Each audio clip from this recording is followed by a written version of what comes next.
regimens, what are called conditions, where it can be, very rigid and very difficult in the sense of, having to maintain the discipline to eat one thing at a time or whatever the case may be. But in the end, if you enter into it correctly, what you will see is that this is one of the most important things you're going to do for your awareness. Oh yes, it's good for your body and all those other things, but it is the most important thing you're going to do for your awareness. Now let's think about your brain system. Your brain system is left. It's left. That means that you have an active brain system. It means that your brain always needs to work. Always needs to work. It is very, very important for you to be stimulated. This is something that is so important. Now, there's a deep irony in this that's not necessarily pleasant. You're here to have a brain that's very busy, but a mind that doesn't care. I mean, think about that. You got this busy, busy brain. We're working, and the brain is shouting over to the mind, hey, we got all this stuff we're working on. And the mind goes, that's nice. Glad you're working, You see, you've got this very, very, very active brain. I know I got a left brain. I know what that's like. And the thing you have to understand about a left brain working actively takes a lot of energy. It needs proper resources. If you're a left brain person, what you eat becomes very important for you, because otherwise you're going to end up with metabolism problems. You're going to end up either putting on a lot of weight, or you're going to have problems keeping your weight, all of the variations that come with any dilemma that's there through the thyroid system. Very important to understand. Your active brain needs to be properly nourished. Okay. Now, having an active brain, one of the things to recognize about that is that this is the great dilemma for those that are right, is that what it appears to be the thing you're here for has no value to you. This is one of the most difficult things about carrying rightness. Your leftness says everything is important. Your leftness says, I'm doing this is who I am. And everything you do is defined that way in your leftness. Your leftness is always trying to define something. But when you're looking at your rightness has no connection to that whatsoever. So the dilemma for the right-minded is that they're constantly saying, why am I doing this? Over and over again. Why am I doing this? Because there's these things that are going on. It's your body, after all. It's your unconscious. It's your vehicle. And your vehicle saying, we've got to do this, we've got to do this, we've got to do that, we've got to do this, we're busy with this, we're busy with that. And the mind's going, I don't want to be here. Can I have an out-of-body experience, please? Could I please get out of this one just for a while? Just let it do its thing. Could I be a spectator? Do I have to be involved? And of course what happens is that, unfortunately, because the world is strategic, enormous pressure on your right mind to pretend that it's left. And all the problems that come with that. We'll get there when we get on the other side. So you got to think about this right mind, this left brain of yours, and to begin to appreciate how important it is for you to have, how shall I put this? How important it is for you to refine your performance. Right? There's a performance to having a left unconscious and a right personality. Because the left unconscious is the thing that everybody sees. It's what they see. It's your body, after all. Right? It's what they see. If your body looks like it's important, everybody will think you're important. If your body looks like it's busy, everyone will assume you're busy. If your body looks like it's studying, everyone will assume that you're studying. But it's not what you're doing. Everybody's looking at it and saying, hey, they're studying, right? If you think you're studying, you're really in trouble, because that's not what you're doing. It's what your unconscious is doing as a mechanism. It's just a mechanism, and it needs to be busy. Busy. I mean, if you're 20, 30, 40, you can really go far with that, eh? Busy. But the moment you identify with your busyness, you're finished. That's the torment. And you see, because of that, you never know why that busyness is there, what it's for. You don't think that it'll ever serve you. You never thought that it served you in the first place. You just couldn't get out of it because it was happening. So think about what it is to have this leftness and you're right on the other side, and it's like, you've got an alien personality. You do. You've got an alien personality in this old tub. That's just sort of prodding along on the strategic path. It's so far away from the left now. You're way over on this column, and you're carrying this old leftness. And it's sort of like, I guess we still have to do this stuff. We still sort of have to look like we're busy, and, that we're hunting, and we're catching things, and things are happening, and all of that stuff. And you see, you can't let your personality consciousness get lost in that. Because the moment that you identify with that, it's all lost. This is where you have this enormous challenge between, your personality awareness and what it is to be helpless. So you're a classic example of helplessness, right? This is helplessness, real helplessness. You can't do anything about it. Your whole unconscious is totally, totally alien to your personality.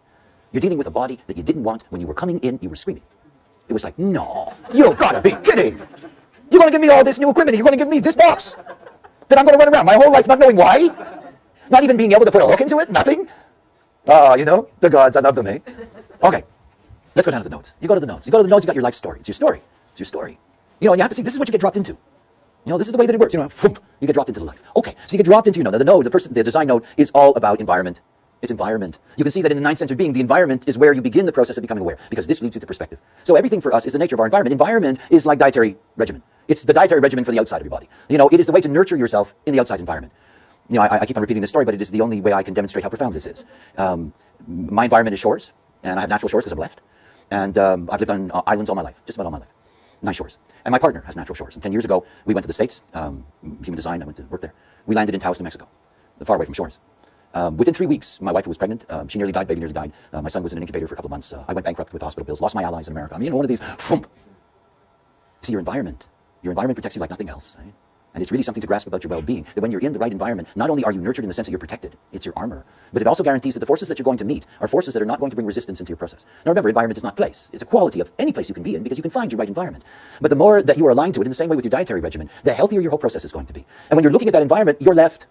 And to understand what that means you're here to be active. Now think about your irony. You got an active brain and you're here to be active in the world. For example, if you have a friend of yours who comes by and the only thing you can do is yawn, they're the worst people in the world for you. Anybody who's going to stop your activity level, anybody who's going to tell you to take a vacation, to rest, to relax, to, all of that kind of stuff, that's not who you are. You're not laid back people.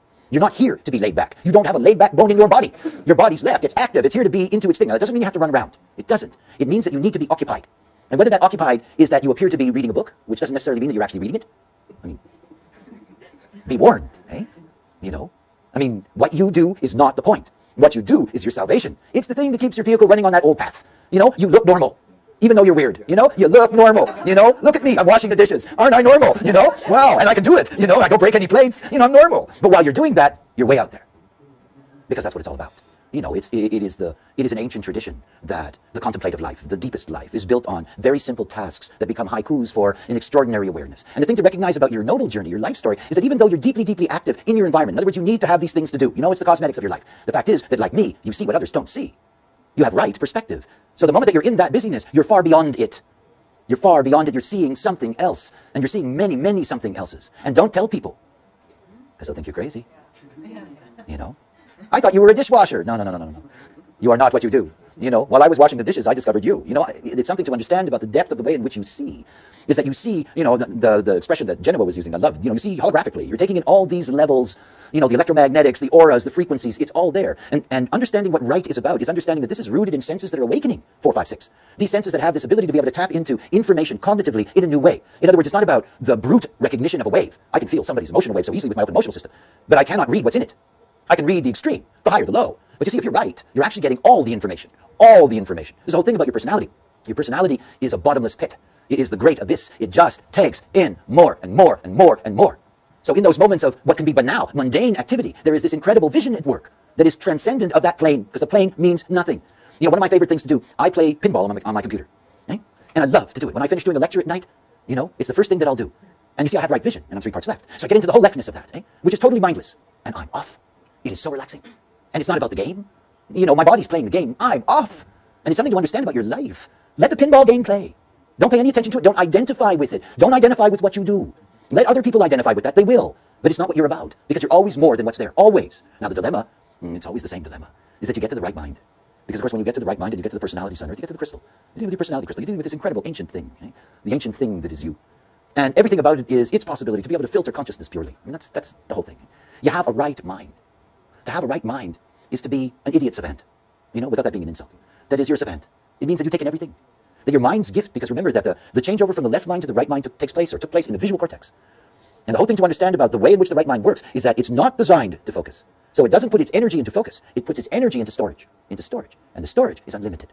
It's infinite. It's infinite. It's infinite. We seem to think that the skull, is a small enclosed space, but at the atomic level, at the neural level, at the firing of all that stuff, it's limitless. See, I have a purely left mind. So all I can do is hammer in on that focus point. That's my job. I focus on it, I let you know what it is. So my gift is I can see things other people can't see, and I can actually focus on them and explain them.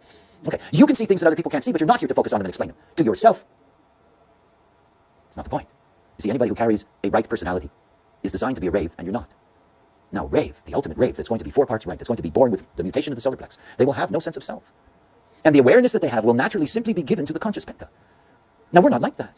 And yet you're carrying that in you. You're carrying a thing in you that's not for you, and yet it's all you've got. It's really something to grasp. You've got this enormous mental capacity, this incredible mind, really, truly incredible mind. Eh? But you have to see that you can't go in there and measure it. You can't go in there and find anything. And yet, in any given moment, anyone who approaches you can tap into you and get precisely what they need. Even though to you, it's stuff that you don't care about. Not important. You wouldn't have looked for it. But that's not what you're here for. You're here to be a resource. Now, there's something very strange about that. You see, everything about being a right-minded person means that your intellectual development is absolutely and strictly conditioned by who you communicate with. Think about the nature of a nine-center being. I try to explain that the goal for us, true outer authority, is so that we can commune with each other. We're here to commune with each other. And you're here to be the resource for that communion. You're actually the forces calling for that communion. Because you see, unless somebody comes to you and takes from you, you have nothing. There's nothing to define. If you take a right-minded person and you put them in a cave and you leave them there all their life, they have no mind. They have no mind. It's just not there. Make a lot of weird Hindus feel happy, but, don't want to live that way. That's no mind. You see, unless somebody taps in, there's nothing there. And if who is tapping in is mundane and stupid, so are you. Because you give them exactly what they ask for. Exactly what they ask for. If you grow up with geniuses, you'll be a genius. Because the genius is in you. This is the magic. You have everything. So think about the way in which you get defined in your life by others, constantly. And the way in which they control your own way of seeing yourself. This is where, when you think about the 400 million people that also have your variable, this is where psychologically they're so damaged. They never get to truly develop their potential because the potential is limited by who's there in their life.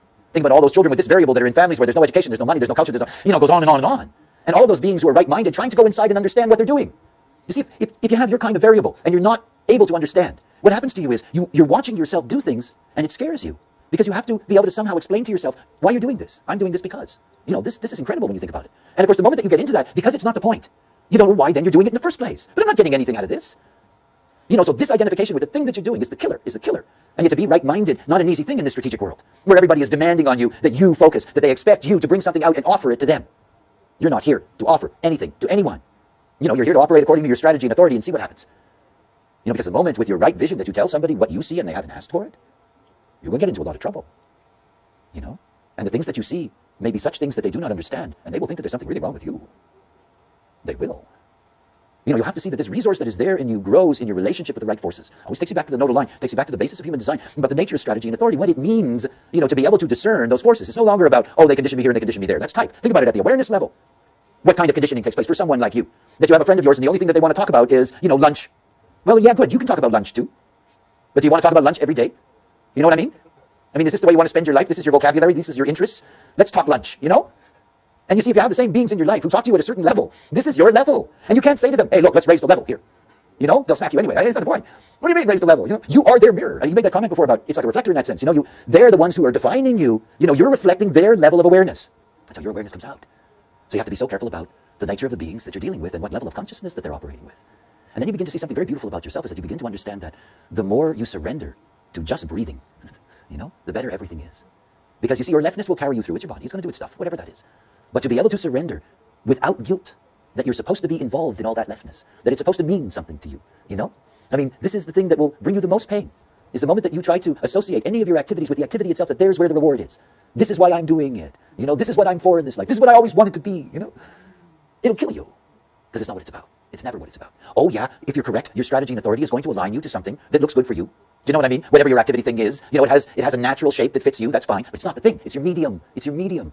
It's what you really rise out of. You're always like those beings on their deathbed who rise up above the bed and look at themselves. This is you, there's this old dead life down below, that's moving along, and there you are above the bed looking at it. And it gives you a chance to look around. It gives you a chance to disconnect from that. Unfortunately, you can't know it as it's happening. See, I have no idea how, if you're strategic like me, the things that you focus on, they come in one at a time. This is the way we work. But you see, you're right. You got 8 zillion things pouring in at the same time. It's all pouring in. It's all pouring in. There's no way of being able to, track what's going on in all of that. You can't. But the thing is, everything about being a right personality, there is one magical thing. Truly, one magical thing. Be present. See, if you've got a right mind, you never have to study. But you do have to be present. It's a secret I gave to my son. Hey, go to class. He's right-minded. Go to class. Be present. You never have to study. You'll do great. He's done great. Never studies. Because if you're right, you take it all in. But you got to be there. That thing that you get caught up in your leftness. You still have to be present. The thing isn't important, but you still have to be present. In the presence is where you're taking in all this other stuff. And you see, because you can relax into that, you can be very aware, right? This is where your awareness comes from, is that in that presence, without being concerned about the ego trip and the vanity and the whole left competition bullshit stuff, you put all of that aside and you just sit inside of the movie and you take it all in. And then you wait. You wait. Because this is a resource that you're building. It's a resource that you're building for others. It's a resource that you're building for those that are going to need that resource. I'm strategic. I don't carry all that stuff. I don't. So for my strategic mind, the right mind is interesting. Because I can say to the right mind, by the way, do you remember that thing about blah, blah, blah, blah? And they go, they didn't even know it was there. They went, that's what they're good for. When the internet breaks down and the next library of Alexandria burns, we're only going to have right to save us. And I'm serious. We're only going to have right. When you look at the cross of the sleeping phoenix that we're entering into is a global cycle, all determined by individual survival. Individual survival means that partnerships become paramount. Relationships become paramount. Nobody survives alone. The right becomes an instrument of survival because there's so many things that you know that the strategic cannot know. And as we move further, particularly as we approach 2027, all these beings carrying this strong strategic, they're the ones that are really going to be at risk because they're not going to be able to find the specific pieces of information that they need to be able to maintain their strategic roles. And they're going to need the right because the right has all the resources. All of it. All of it. It is part and parcel with changing the way in which we educate our young, changing the way in which we raise them so that those children that are right, that are the future, that instead of feeling self-conscious and feeling like there's something wrong because they're always trying to force themselves to focus, that they can begin to be the treasure that they are. These incredible resources. And the whole thing about being a resource, as I said, the whole thing about rightness is who's in your life. Because you see, if you're a right being and you have the right people in your life, you feel fantastic because they're pulling out of you what you want to see pulled out of you yourself. At first it's a surprise and then it's a joy. Hey, look what they get out of me. Look what they get out of me. Look what they get out of me. And it makes you feel terrific. And as a right being, that's what you're here for. You're here to do that. You're here to release that. In many, many ways, it's deeply creative. But you know, it is the creativity that is something that comes out of intimacy. It comes out of interaction. It comes with a deep honesty. You know, those beings that are going to be there for you are going to be there for you correctly. They're just lost. You know, and you're their signpost. You're the one that's standing there that's got all that stuff in there. And of course, all of that ends up getting aligned to what your left sets as the game. You know, you can be, you know, the manager of a garbage crew, you know, that sets your game. And on the other side of that, all those guys are coming to you and asking you things. Because you're the one that can help them about, you know, the problems in their relationship. I mean, not mundane, they're asking everything. Because they know you're the one, even though it looks like you're one of them, you're not. You're not. So as you find careers, professions, you know, whatever that is, that becomes the focus point for you to be able to release your awareness. And it's through that focus point that you draw people that are coming in relationship to that. So again, you don't put your awareness at risk because you're defining yourself, you know, by the wrong people. You know, it's all of this process. In the end, it's just about relaxing. It is. It's about seeing, yes, you're busy, but that doesn't mean you're under pressure. And it doesn't mean you have to be tense. And it doesn't mean all those things that you're being busy about are important. It's just a mechanism. It's just a mechanism. You know, what you have to see is that you're just here to be here. This is the privilege of rightness. It's not like somebody like me who always has to have a reason for everything, you know, strategic stuff. You're just here. You're here to breathe. You know, you're here to be in the prana of life. You're here to be a deep resource, and you're here to get the reward. I mean, ultimately, the reward for you is that the more profound the being who connects to you, the more profound your experience of awareness. This is true love. Eh? This is the real communion, you know, and you're here to draw that true communion out of others. So it's quite a beautiful thing when you see it within that context. Like, this is what the right brings us. Okay. To all of you watching, I hope you enjoyed that. You're variable. I do want to remind you, though, that dietary regimen, environment, these are things that are very important. Whatever you can do to bring well-being and stability to the part of you you're not aware of, to the unconscious, is something that's so deeply important. And particularly with your variable, to really be able to understand that because of the high level of activity that is necessary for your life, you do need to be nurtured properly and you do need to be in the correct environment. If you're, you know, if you don't know these things, you can always drop by the Center for Human Differentiation and find out details of this kinds of information. But it's very important. And thank you for being here, and thank all of you. Nice variable group. I enjoyed this one. And